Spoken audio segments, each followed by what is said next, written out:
Good morning, my students. Now in English class. Open your English book, chapter 7, about I am proud of Indonesia. Page 157. Oke, pada pelajaran kali ini we will learn to describe still in people, in order to make them stand out, to show my pride of them, and to criticize them. Jadi pelajaran kita kali ini mempelajari masih tetap mengenai mendeskripsikan orang. Tujuannya adalah untuk membuat mereka percaya diri atau yakin, juga menunjukkan rasa bangga baik terhadap dirinya sendiri ataupun terhadap orang lain, dan untuk mengkritisi mereka.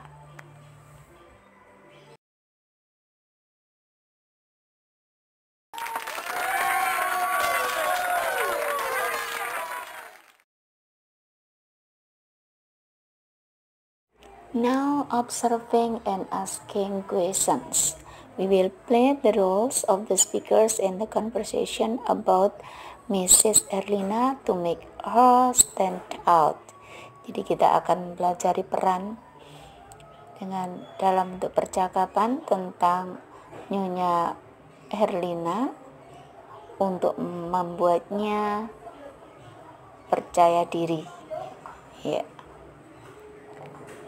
Is our science teacher Mrs. Erlina here? I have never met her.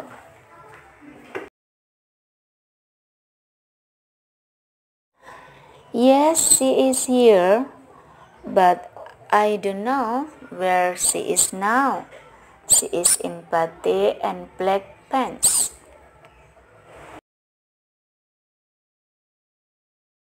But all the ladies here are wearing batik and black pants.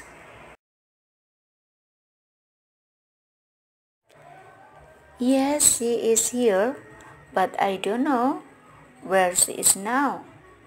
She is in batik and black pants.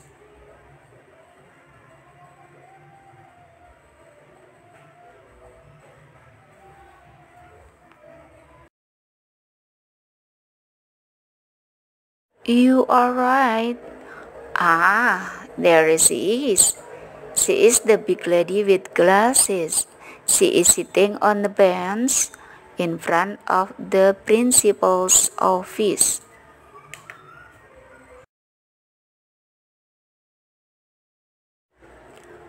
Which one? Both ladies are big and wearing glasses. Is she wearing a scarf?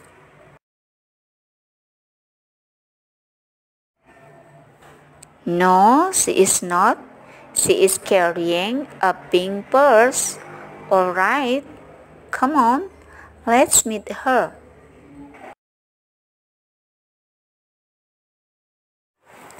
All right, come on, let's meet her.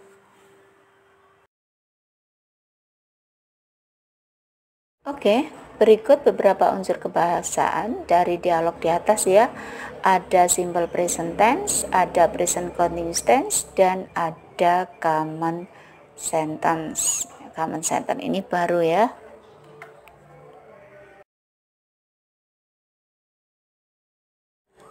Common sentence atau bisa juga disebut dengan imperative sentence.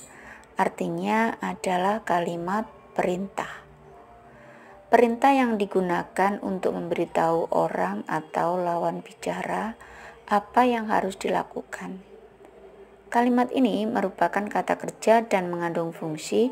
Untuk instruksi kita katakan command. Untuk permintaan kita katakan request. Untuk petunjuk kita katakan direction. Dan untuk nasihat atau disebut juga advice. Jadi command sentence ini ada beberapa fungsi ya. Ada instruksi, ada yang menunjukkan permintaan, ada yang menunjukkan petunjuk, dan ada yang menunjukkan nasihat. Dan kesemuanya itu ada dalam kehidupan kita sehari-hari dalam berkomunikasi.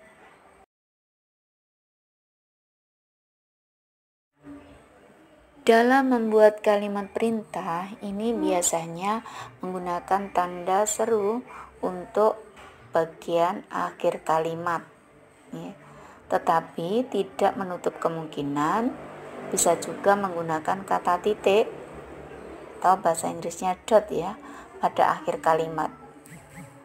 Nah, penggunaan tanda baca tersebut akan tergantung pada penekanan dan konteks dari kalimat perintah tersebut.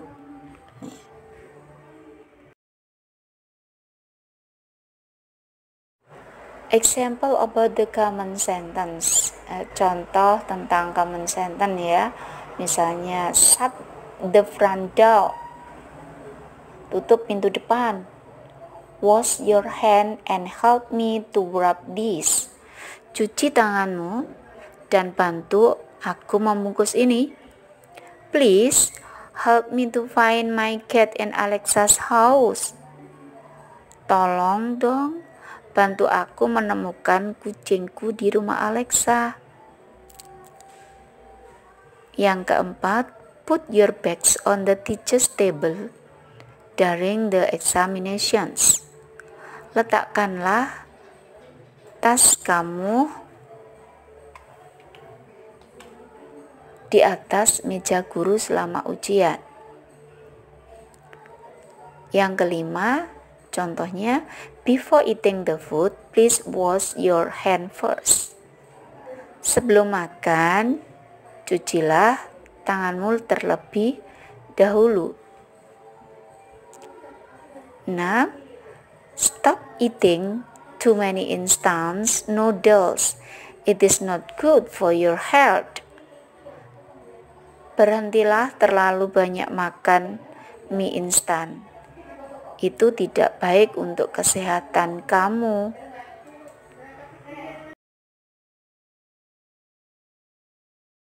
The pattern of the common sentence. Pola pada kalimat perintah. Ada verbal pattern, ada nominal patterns. Verbal pattern adalah rumus yang berkaitan dengan kata kerja. Pada verbal pattern juga ada positive common sentence, ada negative common sentence. Perintah positif dan perintah negatif. Perintah positif rumusnya yaitu verb 1 diikuti objek. Dan perintah negatif rumusnya don't diikuti verb 1 diikuti objek. Sedangkan positive common sentence pada nominal pattern yaitu be diikuti non-verb. Sedangkan negative common sentence pada nominal pattern don't diikuti be diikuti non-verb. Contoh di sini, don't be here. Jangan kemari. Be here please. Tolong kemari. Tolong kesini. Ya juga seperti itu ya. Jadi pada kalimat perintah itu tidak dibutuhkan atau tidak diperlukan subjek. Kenapa? Karena orang yang diajak bicara itu sudah dianggap jelas sehingga tidak membutuhkan subjek. Kemudian kata please. Please ini untuk menunjukkan rasa sopan ya. Please bisa ditaruh di depan, bisa juga di belakang. Tetapi jika please itu ditaruh di belakang, maka sebelum please harus diberikan koma. Seperti pada contoh be here, koma, please. Tolong kemarilah. Tolong kemari. Tolong kesini, ya seperti itu. Kemudian bisa juga menggunakan kata titik untuk mengakhiri kalimat, ya. Bisa menggunakan tanda titik, maksud saya, ya. Tanda titik ini bahasa Inggrisnya dot, ya. Atau bisa juga menggunakan tanda seru.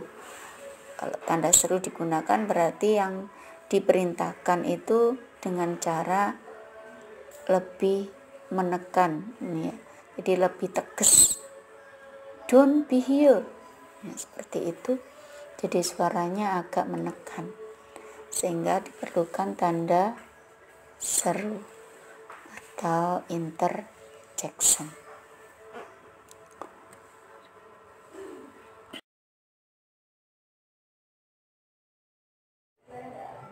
Berikutnya collecting information. Setelah kalian tadi mendengarkan, menyimak, bahkan juga menirukan serta membaca beberapa contoh, nah, find the sentences about the language below of the dialogue above. Carilah beberapa kalimat sesuai dengan tata bahasa berikut, ya. Misalnya di sini dari dialog tadi mana saja yang termasuk the simple present tense. Kemudian mana saja yang termasuk the present continuous tense. Dan yang ketiga, mana saja yang termasuk common sentence. Kalian tuliskan sesuai dengan kolom masing-masing. Kita ambil contoh yang termasuk kalimat perintah tadi, ya, common sentence, yaitu come on, let's meet her. Come on, let's meet her. Ayo, marilah menemuinya. Kemudian yang termasuk present continuous tense, misalnya she is carrying a pink purse. Dia sedang membawa dompet berwarna merah muda. Nah, bisa juga there she is, atau she is the big lady with glasses. Ini termasuk contoh pada simple present tense. Kalian bisa, ya, melengkapinya. Nah, setelah kalian tadi mendengarkan dialog, menirukan, menyimak, juga melengkapi tabel, nah berikutnya kalian buat deskripsi tentang Nyonya Herlina. Jadi kalian buat deskripsi teks tentang Nyonya Herlina. Misalnya di sini, our science teacher is Mrs. Herlina. I have never met him. Jadi guru IPA kita adalah Nyonya Herlina. Saya sudah pernah menemuinya. Nah, kalian lanjutkan lagi, ya, sehingga menjadi beberapa paragraf. Bisa jadi 2, di mana paragraf 1 menunjukkan introduction, paragraf yang kedua menunjukkan description. Nah, itu yang disebut dengan description text. Jadi the arrangements, paragraf 1 introduction atau bisa dikatakan paragraf pengenalan, dan paragraf kedua bisa juga disebut description karena menggambarkan beberapa keluarga daripada penulis tadi. Oke. See you next session.